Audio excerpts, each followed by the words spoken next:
Hi, I'm Will. I'm a wildlife presenter, videographer, photographer and all-round adventure junkie. At the beginning of 2020 I'd never actually picked up a camera. Despite the fact that I had years of experience in animal biology, animal tracking and animal behaviour and bushcraft, I'd never actually sat down and recorded any of it. And so when COVID hit and we were faced with a lot of time and being stuck inside, that's what I went to go and do. For an hour a day I'd go out and record stuff and share my experience and knowledge of the natural world with people that cared.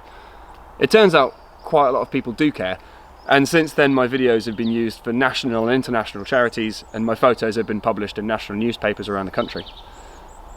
What follows is a small selection of the footage that I have managed to get over the last couple of years, and I really hope you enjoy watching it as much as I enjoyed getting it.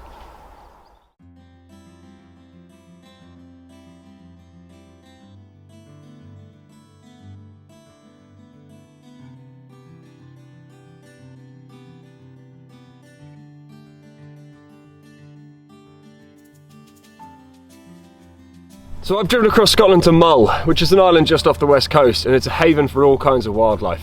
As a wildlife photographer, I have always dreamed of coming here. It's got porpoises and red deer and whales, but the main reason that I've come here today is to hopefully catch a glimpse of the elusive otters. A stretch of coastline like this, it's quite difficult to be able to narrow down exactly where the otters are. So what I'm doing is taking my binoculars and I'm looking for anything.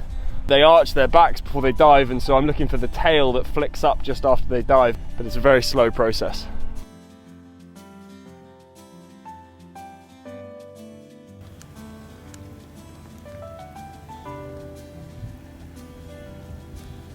I'm meters away from a dog otter that's just caught a flounder, and he seems totally unfazed by me being here.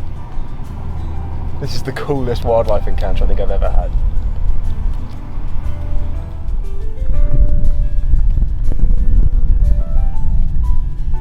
My understanding of animal behaviour and animal tracking means that I'm able to get really quite close to some of the wildlife that I work with. It also means that I'm able to get some amazing images to go alongside the videos.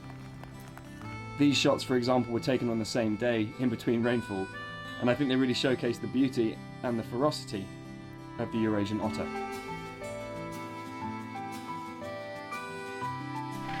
Now, Troop Head is actually one of the largest colony of gannets in the UK. The largest being Bass Rock down at North Berwick, just south of where I am. Troop Head is also really special because it's one of the onshore colonies in the UK, which means that actually you get surprisingly close to the wildlife. One of the evolutionary quirks of the gannets is that they've got these amazing diving capabilities. Behind their beaks, they've got inbuilt shock absorbers so that they can withstand such huge impact when they dive into the water to catch their fish. And on those dives, they can reach depths of between 5 to 10 meters.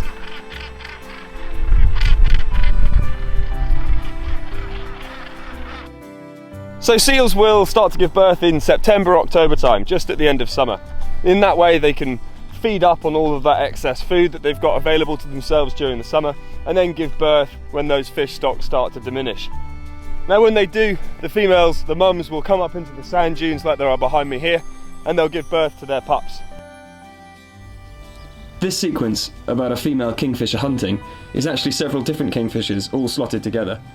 It was really challenging to try and film this because it uses a number of different camera angles and camera types, including some GoPros mounted underwater. It meant hours of observing and tracking and following these kingfishers until I finally got the right shots, but I'm really happy with how they all came out.